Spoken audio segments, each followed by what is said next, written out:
The footage you just watched was recorded at exactly 3:17 a.m. on October 14, 2021.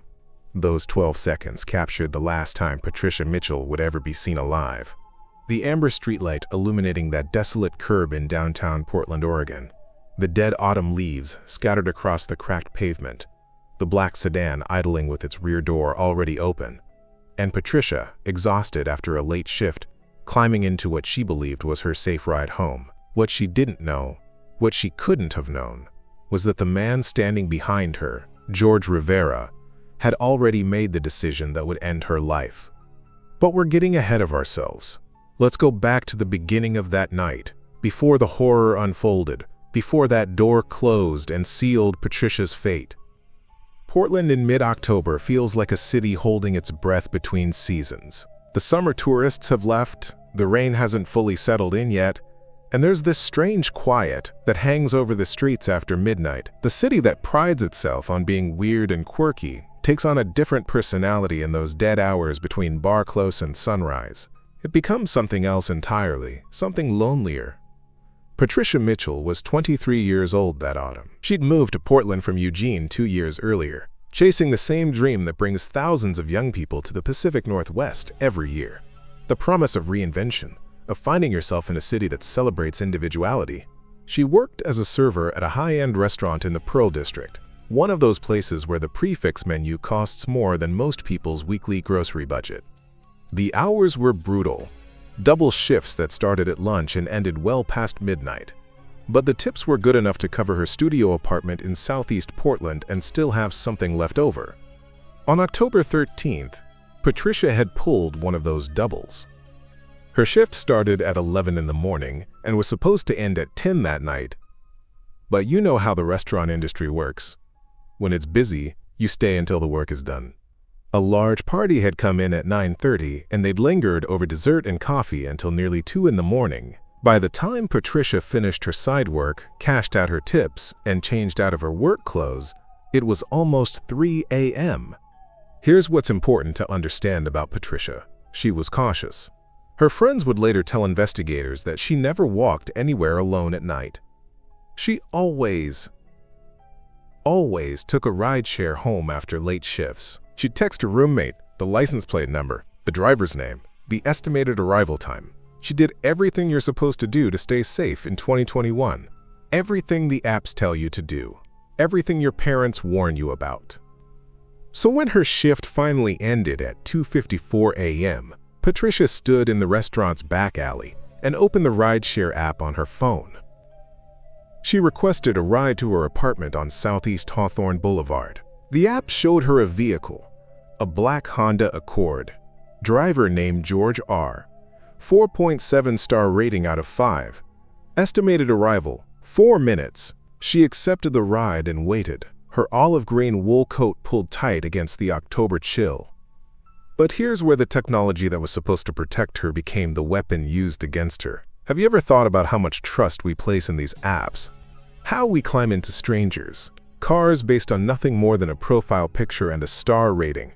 How we assume that the digital verification means we're safe. George Rivera's account was legitimate. That's what made this so insidious. He'd been driving for the rideshare company for 8 months, completing over 700 rides. His rating was good. Not perfect, but good enough that the algorithm kept matching him with passengers. What the app couldn't tell Patricia, what it couldn't screen for, was what was happening in George's life that October. The downward spiral that had been building for months, the darkness that was consuming him. The black Honda pulled up to the curb outside the restaurant at exactly 3:16 a.m. Patricia checked her phone. The license plate matched. The make and model matched. The app showed George had arrived.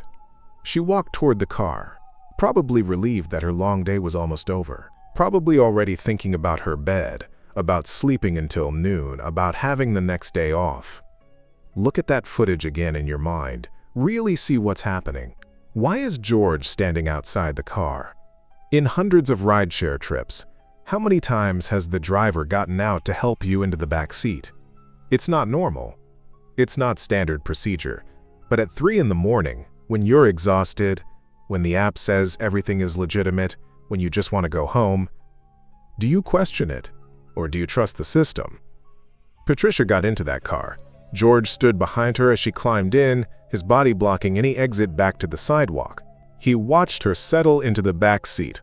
And then, this is the detail that still chills investigators. He closed the door, walked around to the driver's seat, and before he even put the car in drive, he reached for his phone and ended the ride in the app.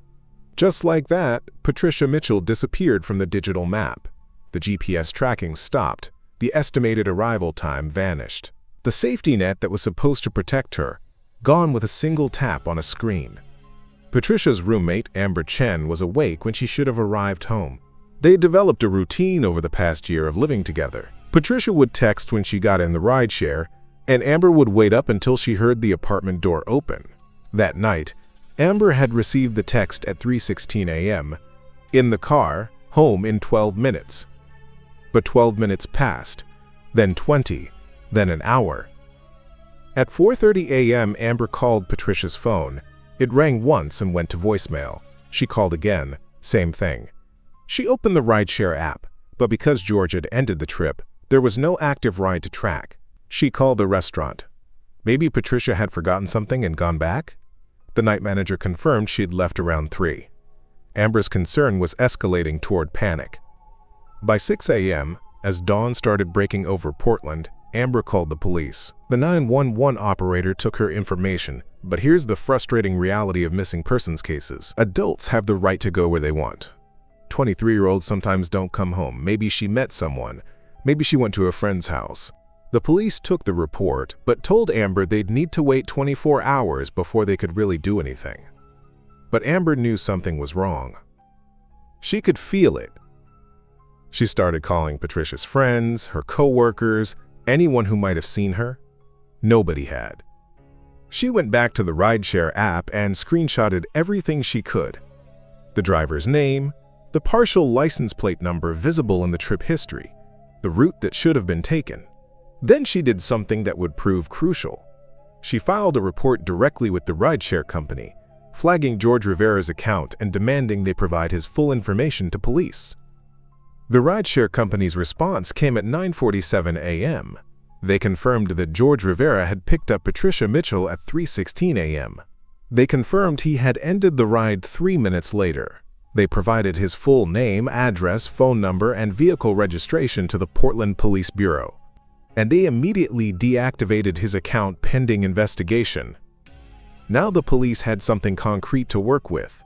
Detective Sarah Kimball caught the case that morning. She'd worked missing persons for 6 years and had seen enough to know that when young women vanish between rideshare pickup and home arrival, the clock isn't just ticking, it's screaming. She immediately put out a bolo, "Be on the lookout," for George Rivera's black Honda Accord. Here's a question for you. If you were Detective Kimball, what would your first move be? Would you go straight to George's address? Would you try to ping Patricia's phone? Would you pull traffic camera footage from her route home? Kimball did all three simultaneously.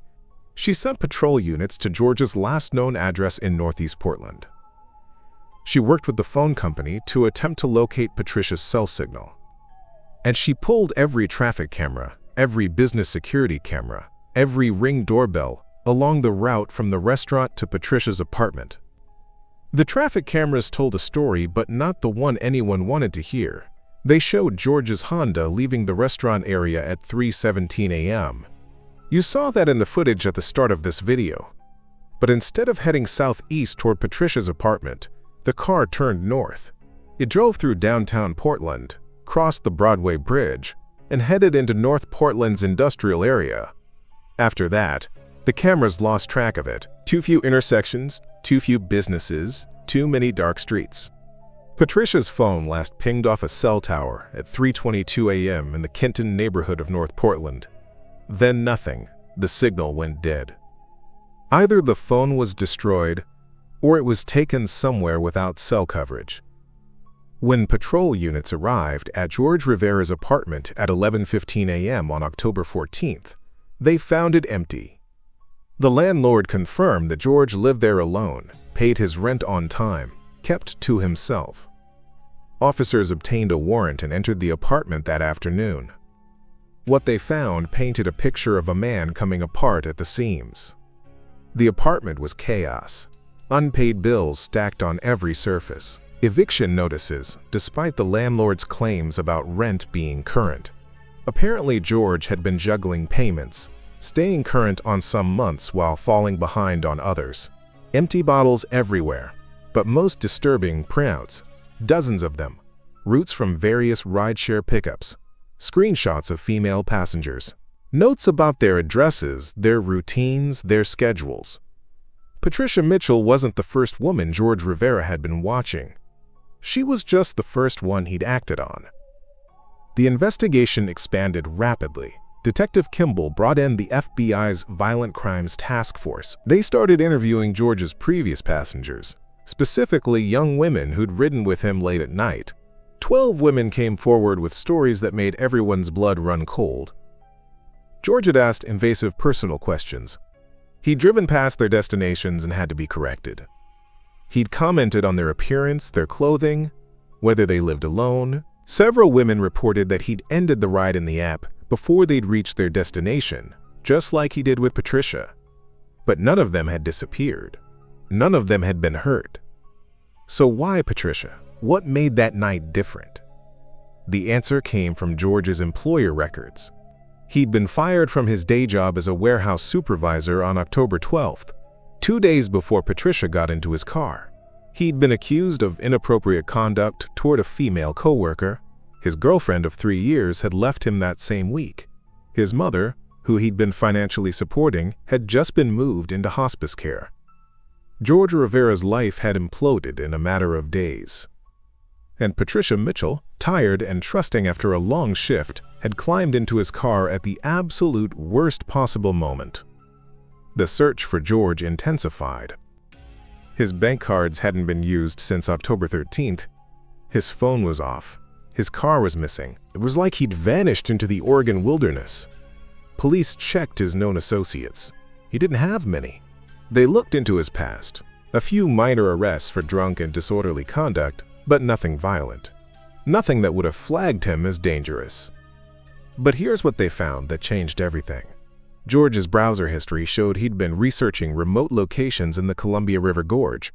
Specifically, he'd looked up abandoned logging roads in the Gifford-Pinchot National Forest, just across the Washington state line. He'd searched for information about how long it takes for bodies to decompose in forest conditions. He'd watched videos about how to disable cell phone GPS tracking. This wasn't a crime of passion. This was something he'd been preparing for. On October 16th, 2 days after Patricia disappeared, a hiker in the Gifford-Pinchot National Forest reported seeing a black Honda Accord parked on a decommissioned logging road about 60 miles northeast of Portland. By the time forest rangers reached the location, the car was gone, but they found tire tracks, fresh ones, and they found something else. Patricia's work shoe, a black non-slip server shoe, lying in the dirt 20 feet from where the car had been parked. The FBI deployed cadaver dogs and search teams. The forest in that area is dense. Old-growth fir and hemlock, thick underbrush, ravines and creeks cutting through the terrain. It's the kind of place where you could hide something, or someone, and nature would reclaim it within weeks. They searched for 6 days. Volunteers from Portland joined the effort. Patricia's friends, her co-workers, people who'd never met her but were horrified by her story. They combed through miles of forest, calling her name, looking for any sign. The media coverage was constant. Patricia's face was on every news station, every newspaper. Her mother flew in from Eugene and made tearful pleas for information. And then, on October 22nd, George Rivera made a mistake. He used his debit card at a gas station in Olympia, Washington.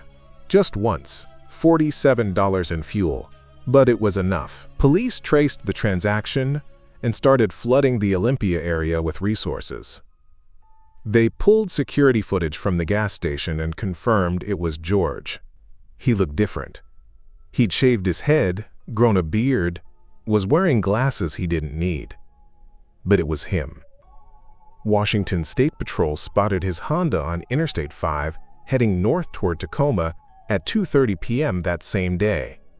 They initiated a traffic stop. George pulled over without incident. He didn't run. He didn't resist. He just stopped, like he'd been waiting for this moment. In the back seat of George's car, police found Patricia's purse, her phone smashed beyond repair, her jacket, that olive green wool coat from the footage you watched. It was covered in blood. In the trunk, they found a shovel with fresh dirt still clinging to the blade. They found zip ties, duct tape, a hunting knife. But they didn't find Patricia.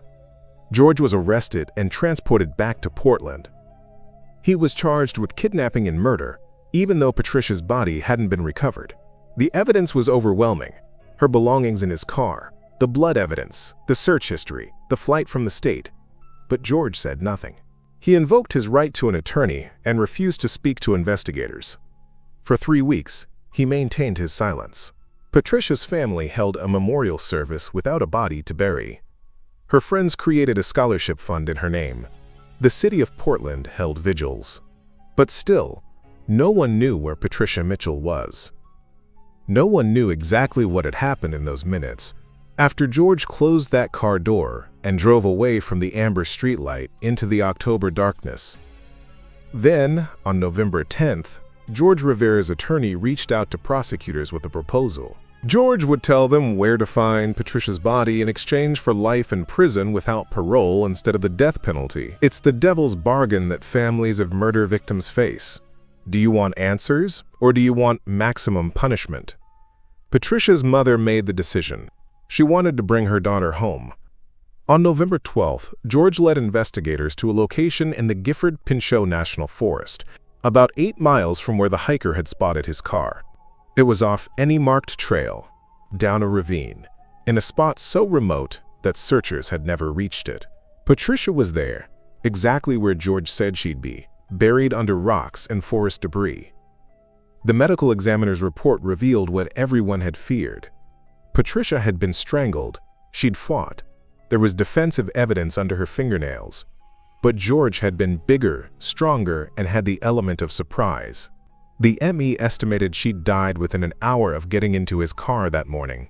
Those 12 seconds you watched at the beginning of this video, that footage of her climbing into the back seat, that was literally the last minute of Patricia Mitchell's life.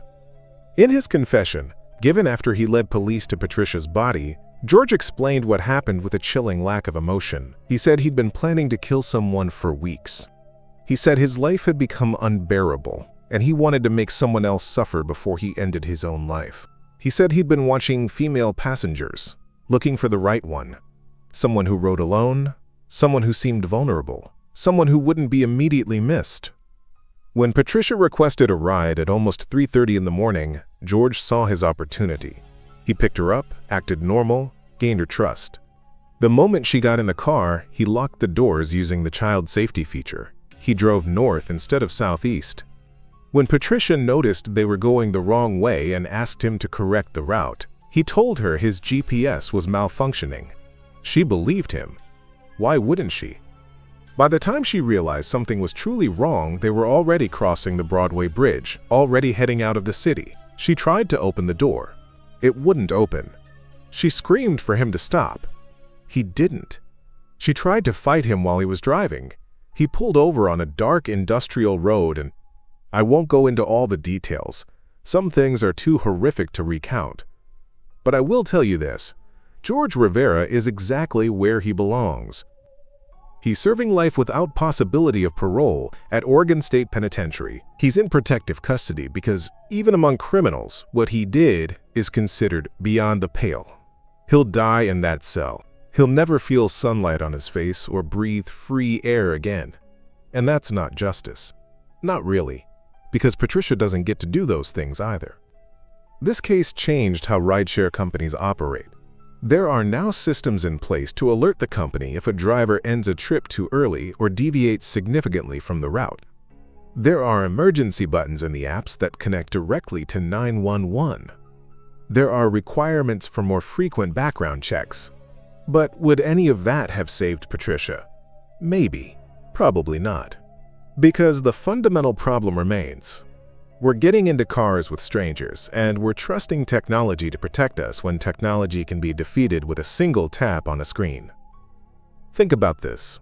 How many times have you gotten into a rideshare without really looking at the driver? How often do you verify the license plate matches before getting in? Do you share your trip details with someone every single time? Because Patricia did all those things, and it still wasn't enough. The memorial for Patricia Mitchell still stands outside the restaurant where she worked her last shift. Her co-workers maintain it with fresh flowers every week. There's a photo of her smiling, laughing at something off camera, full of life and promise. 23 years old, a whole future ahead of her, gone because she trusted the wrong person on the wrong night. Her mother, speaking at George's sentencing hearing, said something that stayed with me. She said, "My daughter did everything right. She followed every safety rule. She was cautious and smart, but she couldn't protect herself from a system that put her in a car with a monster." And that's the truth, isn't it? We build these technological solutions to make us feel safe, but safety is an illusion when the person on the other end of the app has decided to do evil. So what can we learn from Patricia's story? What can we do differently? Share your rides with friends.